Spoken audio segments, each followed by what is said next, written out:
네, 고성국 칼럼입니다. 조선일보 사설을 먼저 보내드리겠습니다. 조선일보 사설은 가짜뉴스로 돈 버는 사람, 가짜인 줄 알면서 지지하는 사람, 뭐 이렇게 되어 있습니다. 주로 가짜뉴스를 돈과 연결시켜서 이 사설을 썼습니다. 우선 사설부터 좀 따라가 보겠습니다. 술자리 청담동 의혹, 가짜뉴스로 판명 났다. 그러나 이 가짜뉴스를 제기한 김의겸이는 국회의원 후원금 모금 한도 1억 5천만 원을 채웠다. 더 탐사도 김의겸이가 협업했다고 하는 더 탐사도 슈퍼챗 수입이 크게 늘어서 슈퍼챗 순위 하루 2천만 원이 넘는 수입을 올려서 국내 전체 유튜브 채널 중에 1위까지 한 적이 있다. 가짜뉴스를 만들어 퍼뜨리자 돈벌이가 됐다는 뜻이다. 그런데 이것은 가짜뉴스를 믿어주는 대중이 있기에 가능하지 않겠느냐.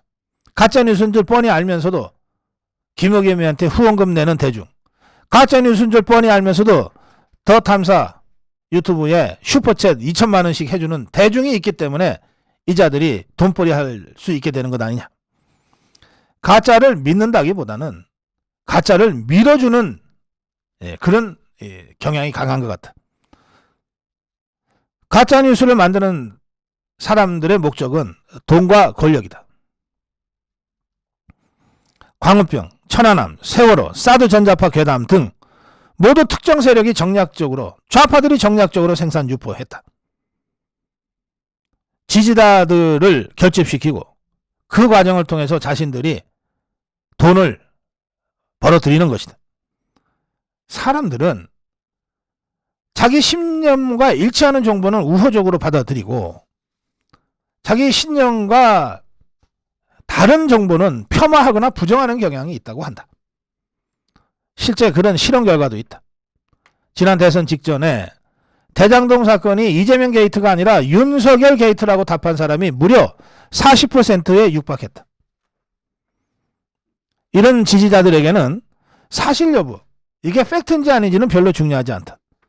자신들이 믿고 싶은 뉴스가 나중에 가짜로 밝혀지더라도 이걸 받아들이지 않는다. 반성하지도 않는다. 이런 사실을 가짜뉴스 생산자들이 잘 알고 있다. 그래서 김의겸이는 청담동 술자리 가짜뉴스가 가짜로 판명 났음에도 불구하고 아직 이 청담동 술자리 가짜뉴스에 대해서 국민 앞에 사과하지 않는 것이다. 사과하면 아마 지지자들이 떠날 것이기 때문이다. 정치 양극화를 조장해놓고 거꾸로 극단화된 지지자 팬덤 속에 갇혀버렸다. 가짜뉴스는 정치의 저질화, 양극화를 심화시켜서 사회 통합을 해치는 암과 같다. 가짜뉴스 생산자에 대한 처벌과 포털 SNS 등 유포 채널의 책임을 강화해야 한다. 사법기관도 이 문제를 심각하게 여겨야 한다. 칼럼은 이렇습니다. 제가 이런 기사를 볼 때마다 이것을 우리 시청자들께 해설하고 논평하는데 좀 어려움을 느낍니다. 조선일보의 이런 사설과 주장이 틀린 것은 아니기 때문에, 그런데 조선일보의 이런 사설과 주장은 일면의 진실만을 전하고 있기 때문에, 그래서 제가 이런 상황을 잘 가려내서 시시비비를 밝히려면 상당히 복잡한 이 논리적 과정을 거쳐야 되기 때문이고, 또 그런 복잡한 이야기를 여러분들한테 해드려야 되기 때문에 이게 쉽지가 않습니다. 그럼에도 불구하고 한번 정리해 보겠습니다.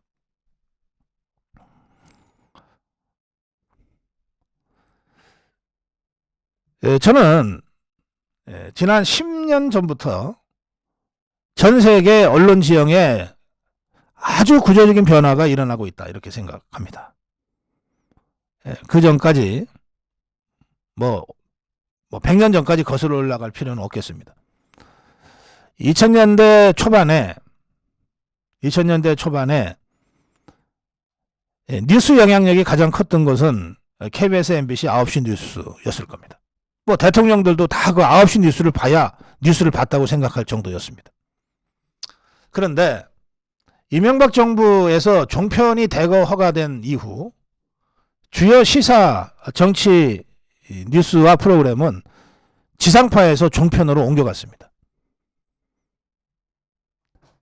지상파 KBS MBC가 정치 시사를 다루는 시간은 전부 합쳐봐야 하루에 한두 시간 되지 않습니다. 그런데 모든 종편은 출범하자마자 뉴스 시사를 10시간 이상씩 방영을 했습니다. 우선 뉴스와 평론의 양에서 10분의 1, 10대 1이 됐던 겁니다. 그러니까 종편이 왜 이렇게 했을까? 그건 뭐 또 다른 이유가 있습니다. 종편이 쉽게 돈을 벌려고 시사정치 프로그램을 양산했던 겁니다.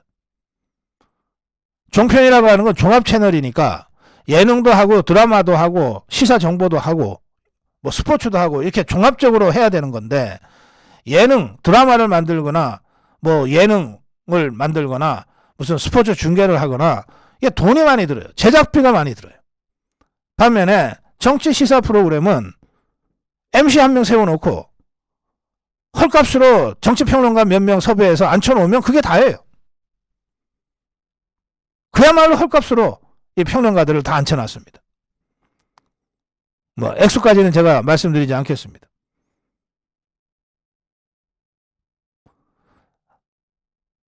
극히 그 저렴한 제작비로 하루 10시간 이상씩 종편 시간을 때워줄 수 있었던 게 시사정보 프로그램입니다. 그런데 이명박 대통령 때의 광우병 파동, 또 세월호 파동, 그리고 박근혜 대통령 탄핵 파동을 거치면서 드라마보다도 더 다이내믹한 이 정치 시사에 많은 사람들이 눈을 돌리고 시청을 하게 됐어요.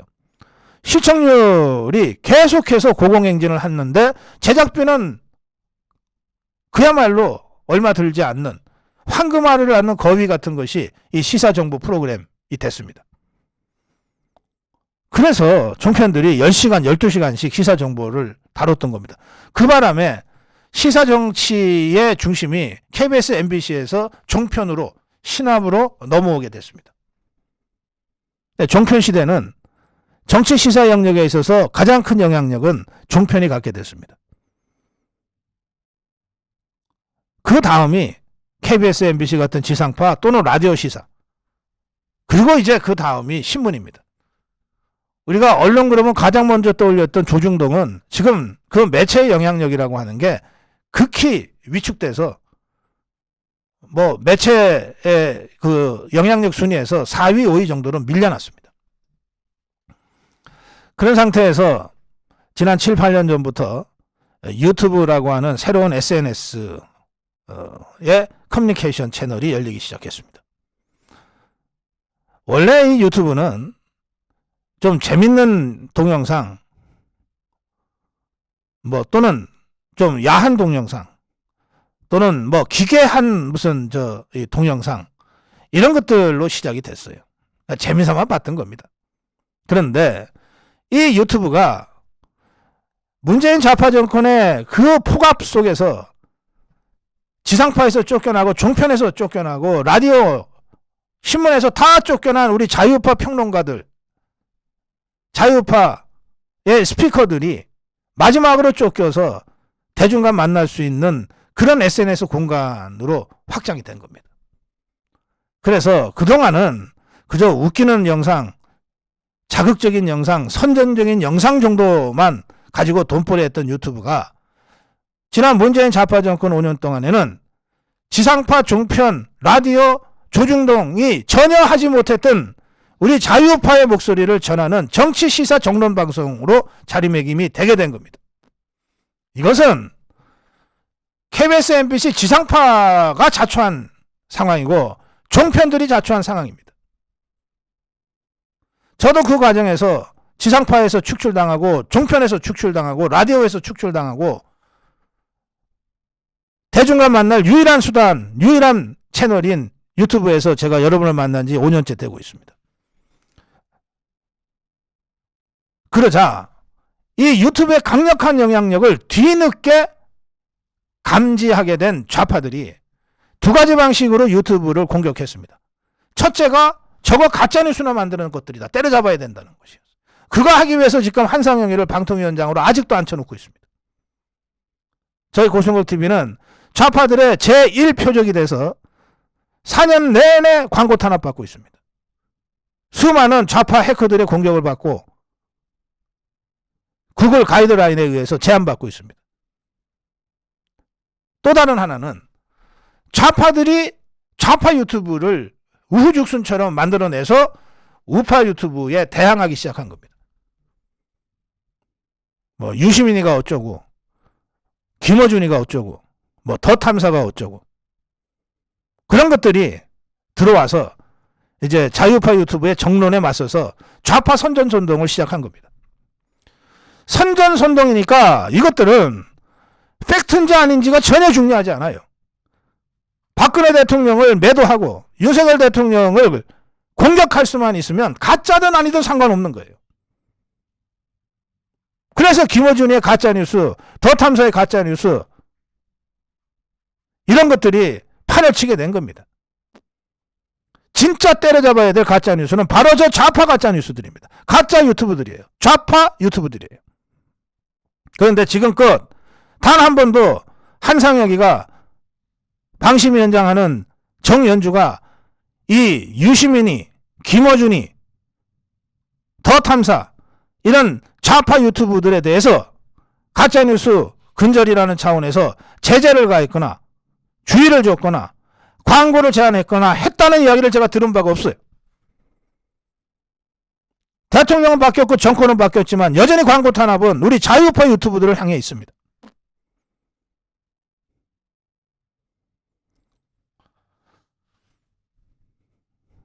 저는 제 메시지를 국민들께 전하기 위해서 유튜브를 시작했습니다. 단 한 번도 구독해주세요. 슈퍼챗 해주세요. 그렇게 여러분들한테 호소한 적 없습니다. 단 한 번도 가짜뉴스를 내보낸 적이 없습니다. 저희가 언론이 아니기 때문에 팩트를 정확하게 사실관계를 끝까지 추적할 수 있는 자체 역량과 시스템이 갖춰져 있지 않아서 기존의 언론들이 보도하는 것 중에서 필요한 부분들을 발췌해서 제가 해설하는 방식으로 방송을 하고 있지만 그 경우에도 사실관계가 의심될 경우에는 차라리 방송을 하지 않거나 사실관계 팩트 확인을 하기 위해서 마지막까지 노력해 왔어요. 그렇게 이 고승국TV를 눈에 가시처럼 여기던 좌파들도 적어도 지금까지 단 한 번도 가짜뉴스라고 하면서 고승국TV를 공격한 적이 없습니다.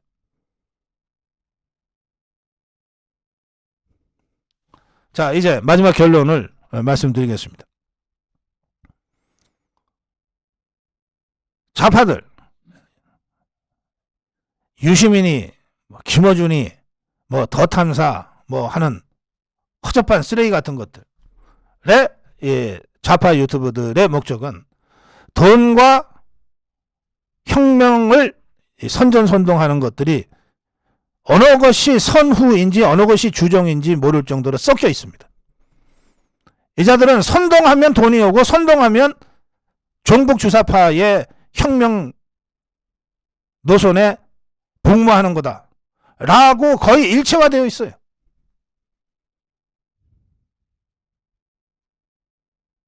저는 이걸 돈 문제로 접근하는 것, 이것은 유튜브의 이 잠재적 폭발력을 결과적으로 왜소화시키고 우리 자유파 유튜브의 지난 문재인 좌파 정권과의 고난에 찬 5년의 투쟁을 폄하하게 되는 결과적으로 그런 상황이 된다고 생각합니다.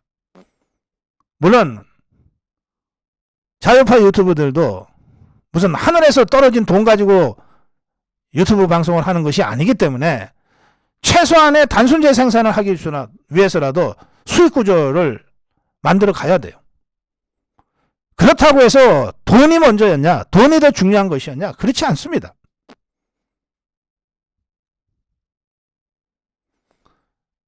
좌파 유튜브들의 진짜 목적도 돈이 아니라 혁명이에요. 선전선동이에요. 그들을 좌파의 선전선동의 최전선에선 이 선봉대라고 생각을 하고 대응을 해야지, 선정적으로 뭐 가짜뉴스 아무렇게나 뿌려가지고서 뭐 돈이나 벌려고 하는 집단 정도로 규정하고 대응을 하면 대응이 잘 안 되는 거예요. 김영겸이가 그래 돈 몇 푼 때문에 저 가짜뉴스를 만들고 윤석열 대통령을 공격하고 한동훈 장관을 공격했을 겁니까? 돈이 아닙니다. 일부 돈 때문에 무슨 짓이든 다 하겠다는 유튜브들이 없는 건 아니지만, 적어도 우리 자유우파와 좌파 간의 이념전쟁에 나선 저쪽의 선수들, 좌파 선수들과 우리 자유우파의 이 전사들은 돈 이전에 이념적 대결을 하고 있는 거예요. 그 이념적 대결에 당당하게 서지 못한다면 방해나 하지 마세요. 회방이나 놓지 마시라고.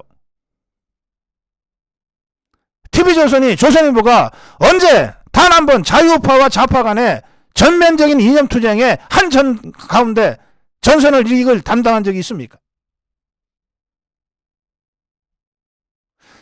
자신이 없으면 이 싸움판에 끼어들지 말고 주변에서 괜히 쓸데없는 소리도 이 싸움의 본질을 왜곡하지 말라고요.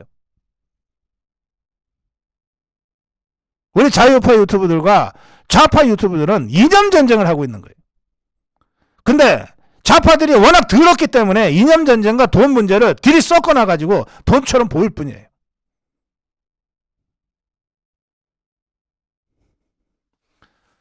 저는 고성우TV에 79만 명의 구독자들한테 좀 평생 갚지 못할 빚을 지고 있습니다.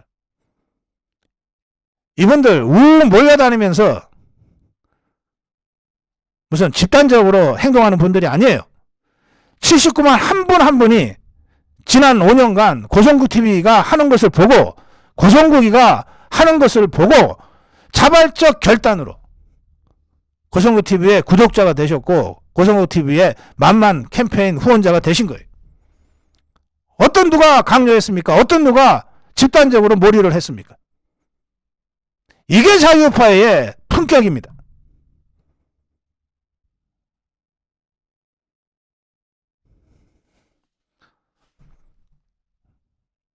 가짜뉴스 척결보다 더 중요하고 본질적인 것은 좌파 선전선동에 맞서는 우리 자유파의 이념투쟁입니다. 그 이념투쟁에서 국민을 설득하고 이기려면 정확한 팩트에 근거한 진짜 뉴스를 만들어서 국민들에게 다가가야 돼요. 이념전쟁에 이기기 위해서라도 우리 자유파 유튜브들은 가짜뉴스 같은 거 만들지 않습니다. 이 점을 언론 영향력에서 이미 뒤처져 버린 지상파, 정편, 라디오, 조중동 언론들이 좀 분명하게 자각하고 자신의 처지들을 제대로 인식하고 거기에 맞는 처신들을 하기 바랍니다. 고성국 칼럼이었습니다.